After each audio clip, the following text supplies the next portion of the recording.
Buenos días, buen domingo, buen fin de semana para todos ustedes, amigos televidentes. Voy a conversar de inmediato con Tiziana Polecer, presidenta de Concecomercio.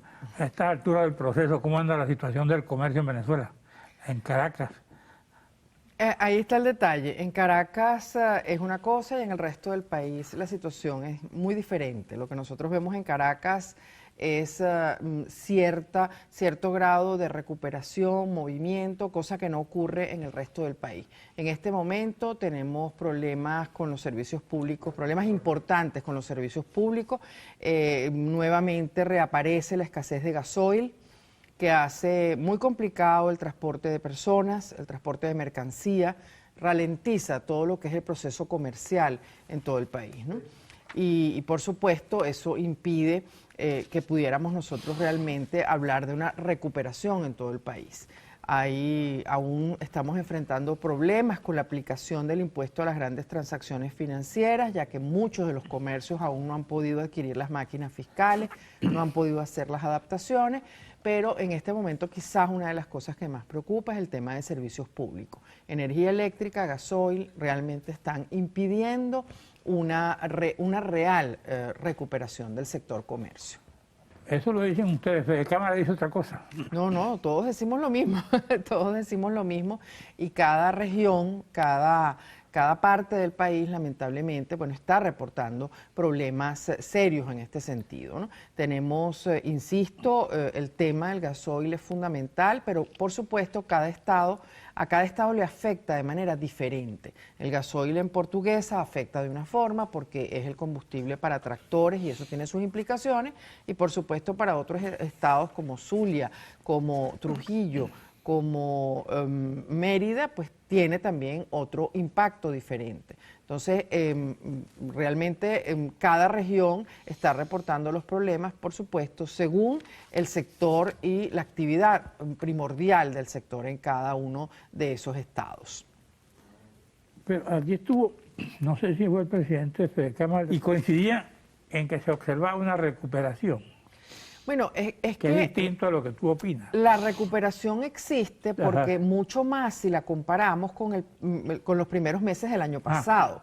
Entonces, como bien hemos señalado, hablar de recuperación cuando los meses de referencia son los meses del año pasado sería de alguna manera un espejismo. Y digo un espejismo porque en los mismos meses del año pasado estábamos en plena pandemia, trabajando a mucho menos de la mitad de nuestra capacidad, teníamos un régimen de 7+7 que nos impedía trabajar de manera continua y por supuesto había una contracción del consumo importante derivada de la pandemia. Por lo tanto, hablar de esa mejora en estos meses del año, si lo comparamos con los primeros meses del año pasado, pudiera resultar un espejismo y eso es lo que nosotros señalamos. Sí hay mejora, por supuesto, pero en términos porcentuales todavía nuestra referencia y lo que usamos como referencia es el año 2012, Ahora, Tiziana, 2013. ¿cómo pega eso al pequeño comerciante? Pega muchísimo, porque evidentemente si ese pequeño comerciante es el que no puede comprar una planta eléctrica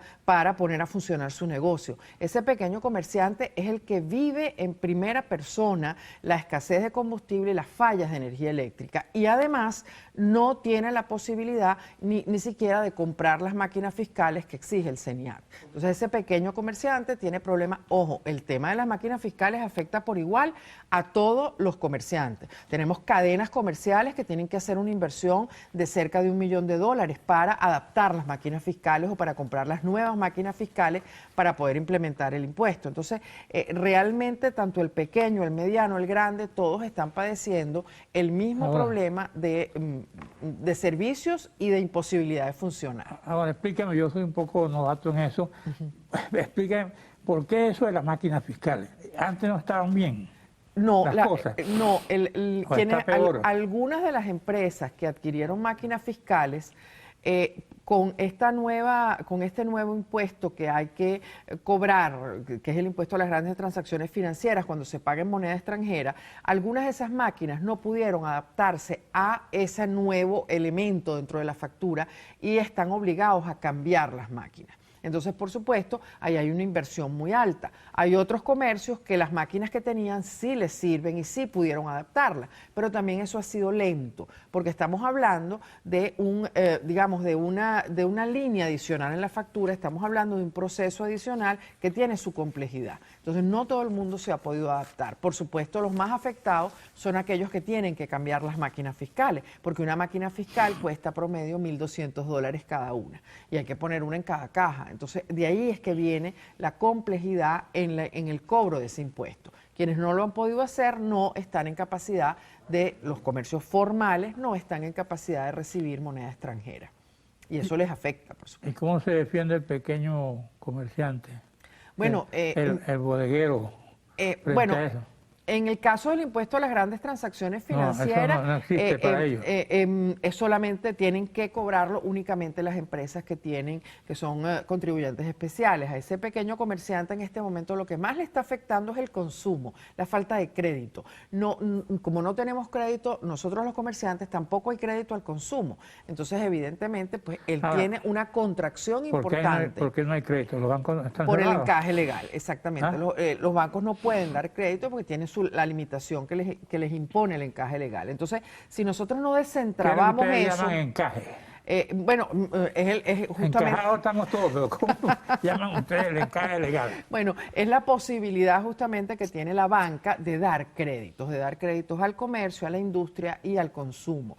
Entonces, hay una limitación, la banca tiene esa limitación y mientras nosotros no desentrabemos eso, realmente el crédito es lo que motoriza de alguna forma el comercio. Nosotros vamos a poder eventualmente hablar de una recuperación cuando se restablezca el crédito tanto al comercio como al consumo, que cualquier ciudadano con una tarjeta de crédito pueda comprar productos. En este momento los límites de las tarjetas de crédito, por esa misma razón, están tan limitados que prácticamente nosotros no utilizamos el crédito como forma para adquirir productos. Si nosotros no desentrabamos eso, ese es uno de los elementos. Y por supuesto, el otro es el restablecimiento de la confianza. Mientras nosotros sigamos, por ejemplo, este impuesto a las grandes transacciones de alguna forma nos sorprendió a todos. Mientras nosotros no le demos estabilidad, no demos seguridad de que no va a haber cambios en las reglas de juego tan frecuentemente, ahí es que vamos a empezar a restablecer la confianza, pero el crédito es fundamental. ¿Cuáles serían los cambios fundamentales a que Bueno, ustedes aspiran?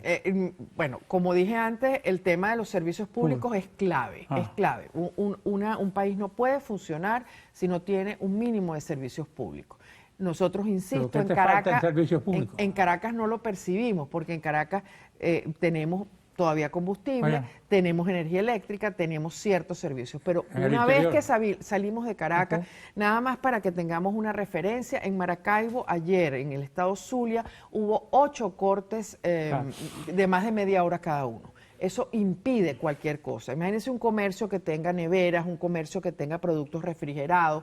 Incluso yo hablaría en el caso de Estado Zulia de una forma de vivir. En ese estado no se puede vivir sin aire acondicionado y cada corte pues pone en peligro los aires acondicionados, los sistemas de refrigeración, o sea, todo lo que es la operatividad. ¿Cómo es que con todos esos problemas la economía, según veo aquí, el efecto Cocuyo, crece el 7,8% según el Observatorio de Finanzas? Vamos a un receso, te dejo este comentario.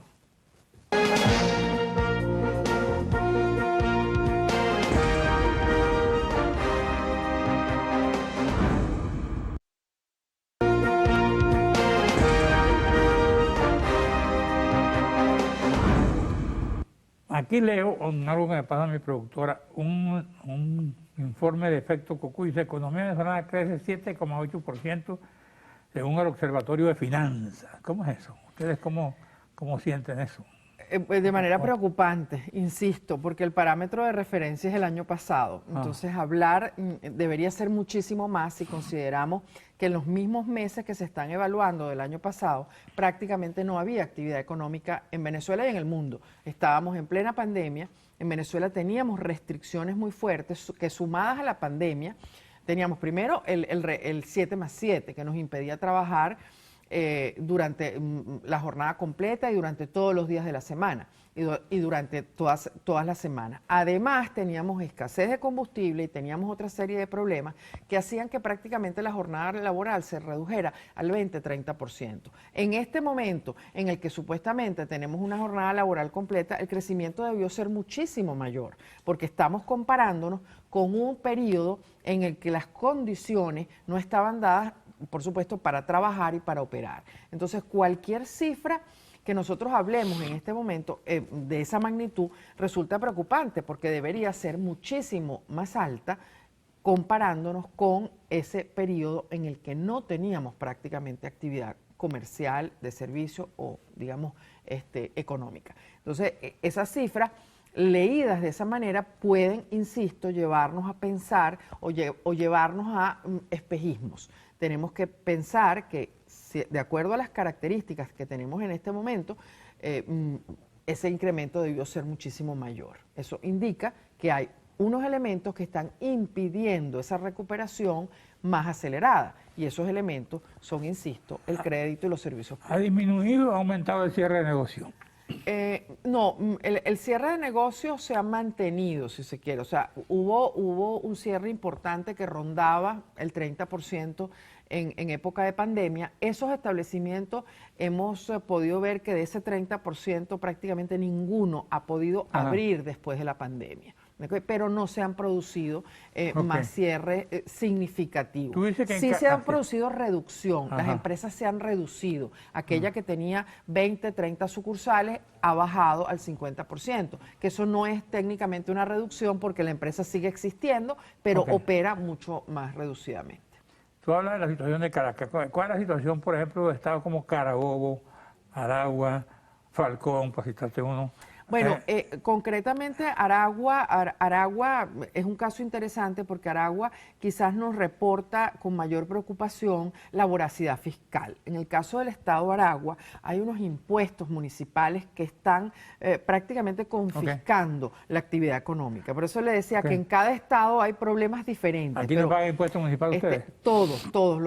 Los incrementos han sido muy altos, pero en algunos estados han sido proporcionalmente más altos. Por ejemplo, el estado de Aragua tiene una ley de timbres fiscales que impone unos impuestos elevadísimos a la hora de hacer cualquier trámite, como por ejemplo un permiso de bomberos, una conformidad de uso. Hay cifras realmente exorbitantes en cuanto a lo que tienen que pagar los comerciantes, los empresarios en general por eso. Entonces hay estados en donde, como hay autonomía, cada estado fija de acuerdo pues con sus autoridades regionales el tema de los impuestos. Hemos podido nosotros reflejar que hay realmente un caso y que lo hemos denominado nosotros voracidad fiscal, pues estamos hablando de incrementos en los impuestos de más del 2000%. Ya planteamos el problema. ¿Dónde está la solución definitiva de este proceso? Bueno, hay muchas. ¿Tiene que ver el gobierno algo con eso? Bueno, por ejemplo, en el caso concreto de los impuestos municipales, de los pagos de tasas y tributos, servicios públicos, aseo urbano, una de las propuestas que nosotros hemos insistido con las autoridades municipales y lo están conversando las cámaras regionales es el hecho que hay que aumentar la base tributaria. Somos pocos los que estamos pagando los tributos, cerca del 20%. Por ejemplo, el Estado Lara hizo una investigación y no más del 20% de empresas pagan los tributos. Es necesario porque no están empadronadas, porque ese es un trabajo de las alcaldías. Las alcaldías tienen que registrar. Luego tienen que formalizar a los informales. ¿Por qué los informales no se formalizan? Porque es engorroso el trámite y es costoso. Si ellos bajan los trámites, los hacen menos costosos, el informal se formaliza, porque el informal quiere formalizarse. ¿Qué llamas tú el comercio informal? Porque el que no paga tributos, el que no está registrado, el que trabaja en la sombra, pues de alguna manera, el que no tiene no me digas que tiene que registrar un buhonero. Es que es interesantísimo eso. Oye, si nosotros hemos encuestado a los boneros y los boneros quieren ser formales, porque la formalidad es la que les da a ellos la garantía de poder registrar su marca, de poder incluso cuando se abre el crédito. ¿Y por qué no somos formales? porque es costoso y es engorroso. Las alcaldías tienen que simplificar los trámites y hacerlos más económicos. Por ejemplo, de todas las alcaldías en Venezuela. De todas las alcaldías. La nueva ley de registros y notarías ha hecho más costoso el proceso. Entonces, lamentablemente, si nosotros no bajamos el costo del proceso de formalizarse y además lo hacemos más fácil, el informal no lo hace. Y más bien, con estos costos y con estos impuestos y con la veracidad fiscal, estamos llamando a que el formal se informalice. Y eso es algo que... ¿Tú eres formal o informal? Formal, por supuesto, con un trabajo enorme y con un costo altísimo, pero nosotros obviamente vamos a defender la formalidad. ¿Desde cuándo tú eres empresaria? Desde que nací. ¿Sí? Realmente empecé a trabajar en la empresa familiar cuando tenía 16 años. O sea que hace algunos años. No te voy a preguntar la edad, pero... son muchos, son muchos. Algo trabajando, ¿no? Muchísimo, sí. ¿Y te has sentido realizada en este proceso? Bueno, es interesante. Lo que sucede es que lo que hago me gusta, me apasiona y además considero que el hecho de emprender en Venezuela, de desarrollar nuestras empresas, de resistir, es lo que va a hacer que el país realmente retome un rumbo económico que permite el bienestar para todos. Yo creo en eso y por lo tanto seguiré defendiendo mi negocio. ¿Qué te aconseja un caballero que se llama Edo Polecer como empresario? Bueno, realmente mi papá fue el que me involucró no solo en el negocio familiar, sino también en los gremios. Entonces, ¿El puso los reales? Al principio sí, por supuesto, pero justamente él fue el que me contagió ese amor por el país y esa voluntad. Mi papá está en Venezuela, sigue apostando por el país y además está muy orgulloso de que sus 3 hijos están aquí luchando. ¿Qué hacen los otros 2? Trabajan en el negocio también. Estamos los 3 trabajando en el negocio. Es una empresa familiar, 100%. ¿Cómo trabajan? ¿Es un solo negocio? Sí, bueno, son varios, son 3 o 4, sí. ¿Cómo les va? Pero no, ahí vamos. Tenemos que luchar. Son momentos difíciles, pero miramos el futuro con optimismo, miramos el futuro con ganas de que el comercio realmente... nuestra actividad fundamentalmente es comercial. ¿Ven el futuro en la política, en el comercio, en el...? Nosotros estamos en este momento luchando porque nuestro negocio pueda pasar estos momentos complicados, estos momentos difíciles. Estamos poniendo mucho de nosotros, mucho de nuestro patrimonio y seguiremos en eso porque creemos que esa es una de las vías. Los políticos hacen lo suyo, los empresarios hacemos lo nuestro. Tenemos que seguir manteniendo nuestras empresas. ¿Cuánto te ganas tú, los Polecer, en el negocio cada año? En este momento la cifra en este momento la cifra no es positiva, pero sí vendrán tiempos mejores. Si hay para pagar impuestos. Hay que pagarlo, porque se supone que somos agentes. ¿Por qué confía que hay tiempos mejores?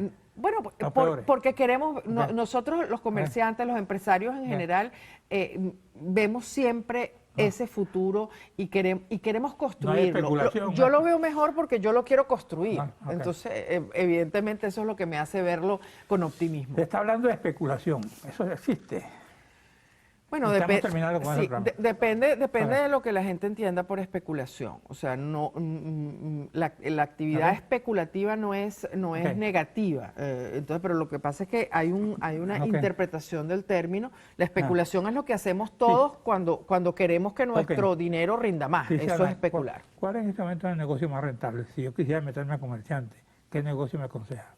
Bueno, sí, en un momento como este, sin duda alguna, alimentos y medicamentos son 2 sectores, todo lo que tiene que ver con eso, porque bueno, son necesidades fundamentales y ahí pues ese fue probablemente el sector menos afectado. Pero en Venezuela yo le recomendaría el sector servicios. El sector servicios es el que crece en el mundo. Y ese, bueno, ahí es donde tenemos nosotros más oportunidades, los venezolanos en general. Los servicios, nosotros tenemos capacidad y lo podemos hacer desde aquí además y exportar. Me están diciendo que el negocio de la caña está dando muchos resultados. Bueno, no sé porque no es el negocio mío, entonces no lo conozco. Pero no lo consume.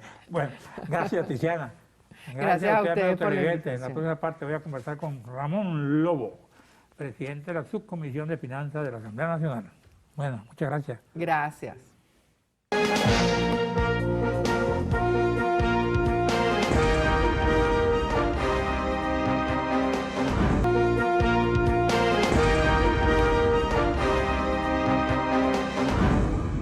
Bueno, ahora me toca conversar con Ramón Lobo, presidente de la Subcomisión de Finanzas de la Asamblea Nacional. En este momento, ¿cómo definiría Lobo la situación económica del país y lo que están haciendo desde la Asamblea Nacional como presidente de la Subcomisión de Finanzas? Bueno, en primera instancia, permítame saludar a toda Venezuela y, por supuesto, darte las gracias por esta oportunidad y ocasión. En estos momentos, el país vive una situación económica positiva en avanzada. Luego de unos años, unos trimestres fuertes, producto de todo el esquema de sanciones ya conocido por el pueblo venezolano. No solamente conocido, Ajá. sino que lo ha recibido su afectación negativa. Está bien, pero ya levantaba las sanciones, ya no hay excusa, pues. No, en la actualidad hay unos avances, hemos visto información que ha salido en la prensa, esperemos para ver cuál realmente es el alcance del levantamiento de sanciones, que nosotros diríamos que debe ser en su totalidad. Por lo general lo que se ha venido sucediendo es que se han dado licencias parciales, particularmente esta empresa Chevron, la estadounidense, para que siga trabajando en territorio venezolano. Es la aspiración y eso es producto de todo un avance sistemático de organización, de respuesta que ha venido dando el gobierno bolivariano. Retomando lo que usted me indicaba, nosotros en el año 2021 logramos hacer un punto de quiebre ya en el decrecimiento que venía estableciéndose o se venía generando en la economía nacional. Tercer trimestre, de acuerdo a la información que suministró el presidente, crecimos nosotros. Y eso rompe con 5 o 6 años de crecimiento continuo, donde el aparato productivo se contrajo producto de los efectos negativos de lo que ya nosotros señalamos anteriormente, las sanciones o las medidas coercitivas unilaterales que estuvieron direccionadas hacia PDVSA.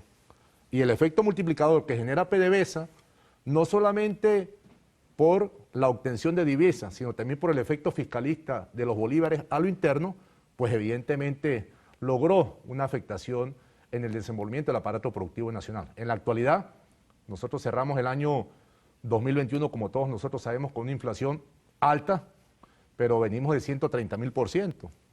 En el mes de abril, la inflación mensual fue de 4,4%. La acumulada está actualmente en 16,3%. Y un dato importante, Carlos, porque tenemos que ver el elemento de la variación de los precios que ha sido, si se quiere, lo que más ha golpeado a la población venezolana. Teníamos 6 años que no obteníamos una inflación anualizada baja, como la que tenemos en estos momentos, no baja, relativamente inferior a la experimentada en los últimos 6 años de 222%, que es muy alto. Nosotros esperamos que este año nosotros podamos cerrar en 2 dígitos, es la intención. Y todo este espacio, este escenario que hemos ido logrando con el esfuerzo de todos los distintos actores, tanto internos como el gobierno nacional, tener una economía mucho más floreciente, que es lo que aspira a la población venezolana, que su poder adquisitivo le permita proveerse de los insumos, de las materias, de los bienes de consumo final necesario. Entonces estamos en un escenario bastante positivo, con una factibilidad propia de crecimiento importante, que lo señalan distintas organizaciones a nivel internacional, que no son precisamente chavistas. Inclusive el Fondo Monetario Internacional, que ha sido un detractor y ha atacado de manera continua al pueblo venezolano, vaticina un crecimiento del 1,5%.